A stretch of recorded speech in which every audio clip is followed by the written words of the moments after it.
Hello everybody, welcome to Cornell Cooperative Extension. My name is Lynette Kay. In celebration of the 2021 Virtual Farm Fest, I'm going to take you on a tour of our indoor beehive. As you can see, I'm dressed like a beekeeper to protect myself from those stinging insects. Honeybees are very beneficial, so we don't want to kill them.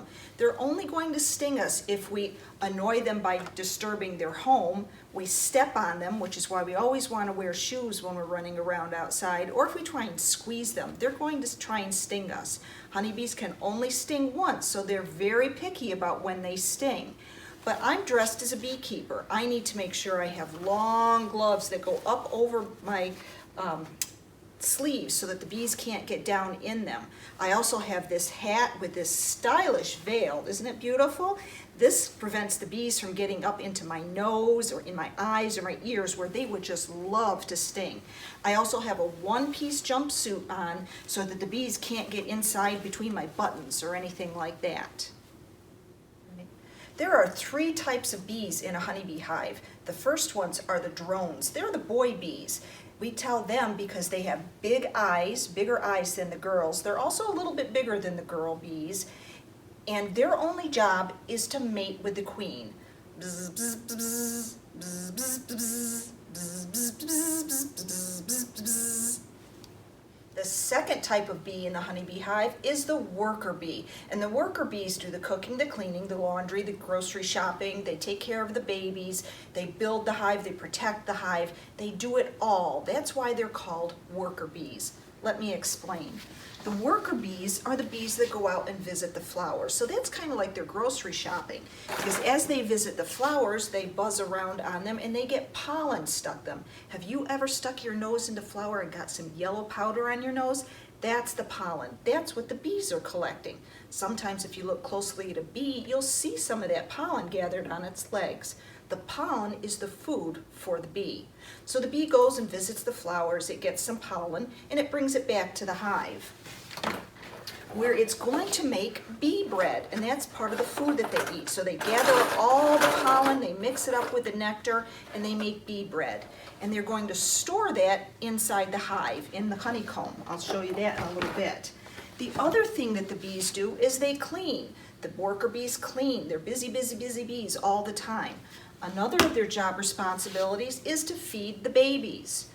So the worker bees do it all. And the other thing that's really important to understand is the worker bees are the girls. Remember, they do the cooking, the cleaning, the laundry, the grocery shopping. They take care of the babies. They protect the hive because the girl bees have stingers. Drones do not. So the girl bees do it all. And they do it all to serve one very important bee. Both the drones and the workers work for one purpose and one purpose alone, and that is to take care of the queen. The queen bee is the biggest bee in the hive, and her job is to keep everybody happy and working together, but it's also to lay eggs. The queen can lay up to 1,000 eggs a day, which is why you never get to see her because she's rather shy when she's laying her eggs. She lives deep, deep inside the bee colony, and you'll never get to see her. As I mentioned, our honeybee hive here at Cornell Cooperative Extension is inside the building, but this is how the bees get in. They visit the flowers around the fields, and they come back in and they go in through this tube. I'm going to explain on the other side when we go inside.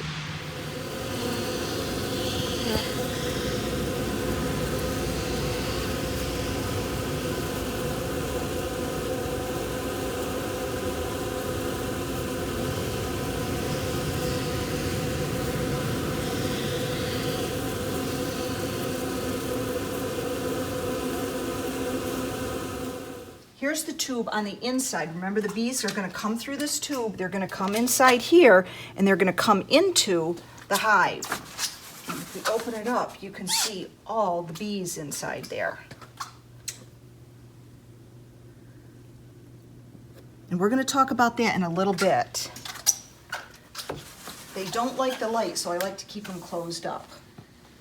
As the worker bees are returning from the fields collecting pollen and nectar, they bring that back into the hive and they tell the other honeybees where to go to find the food. Now, honeybees can't talk like you and I do. Instead, they're going to use their body parts to communicate. Remember, insects have 3 body parts. They have a head, an abdomen, and a thorax. And unlike us, they have 6 legs, whereas we only have 2. So I want everybody to stand up because we are going to learn the honeybee dance. Stand up, spread out. I don't want you to be able to touch anybody. You're going to need to be able to move around. All right, everybody ready? Okay, I want everybody to stomp their feet. Pretend you have 6 feet. All right, I want you to wiggle your wings, your arms or your wings. Okay, now stop. Now the most important part is you need to walk in a figure 8. Just like you draw the number 8, you're going to make that shape with your feet and you're going to walk. So watch me. You're going to take a step forward, then you're going to turn around, take another step and turn back around. So you're making a figure 8 with your feet. That's very important because that's one of the moves that the honeybees do. They do that figure 8 and the number of times they stamp their feet and they wiggle their wings in whichever direction they're pointing tells the other bees where to go to find the pollen and nectar. So we're going to put that together and do the honeybee dance. Everybody ready? Got room? Got your wings ready? Here we go. You put your right wing in, you put your right wing out, you put your right wing in, and you shake it all about. You do a figure 8 and you turn yourselves around. That's where the pollen's found. Left wing. You put your left wing in, you put your left wing out, you put your left wing in, and you shake it all about. You do a figure 8 and you turn yourselves around. That's where the pollen's found. Now everybody together, but I want you to buzz when you're doing it. Ready? Right wing.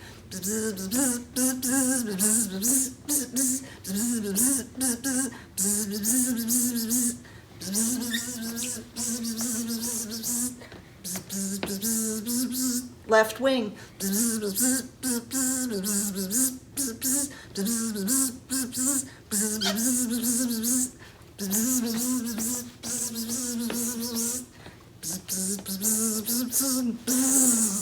Good job! You guys now know the honeybee dance. Congratulations. Have a seat.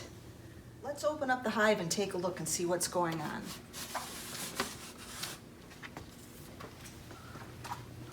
All right, what you can see are mostly the worker bees. There might be some drones in there. Remember, the drones are the boys, the worker bees are the girls, because a honeybee hive is girl power in action. And right now the bees are moving all around. They're just waking up for the winter, and some of them are probably cleaning. Right over here you can see the honeybee hive, or not the honeybee hive, the honeybee comb. And this is what the worker bees make out of wax. A comb is made out of wax, just like the candle wax. And the way the worker bees make it is they have holes in their head, they pull the wax out and they chew it like gum, and that's how they put the comb together. Now I know it sounds disgusting, but do we not have wax in our ears? We sure do. We just don't chew it like the bees do. But the worker bees make their home out of the wax. The little tubes inside the wax is where they're going to store food or honey, or the queen will lay her eggs in there. So remember, the worker bees are doing all the work. The drone's job is to marry the queen. A bee visits between 50 and 100 flowers a day in a single trip. And it takes them, in their entire life, they'll only make about a teaspoon worth of honey. By the end of this summer, we'll probably get about 60 pounds of honey out of this hive. There's probably a good 100,000 bees, if not more, in there working right now. Here's another close-up look at the honeybee hive. But a minute ago I just said that a honeybee makes a teaspoon worth of honey. I misspoke. It takes 12 honeybees to make 1 teaspoon worth of honey. Honeybees are very important insects. They're one of our pollinators. Because of pollinators, we have a lot of food that we can eat. 1 out of 3 bites of food is because of a pollinating insect, which is why we need to be very careful and not hurt our honeybees or other pollinators. Our honeybees are under attack by mites and diseases that are killing them off. And humans are spraying a lot of pesticides on crops that kill the good bugs and the bad bugs. So please don't spray in your garden unless it's absolutely necessary, and never kill a honeybee. They are our friends. Remember, they're not going to sting you unless you mess with their hive, step on them, or try and squish them.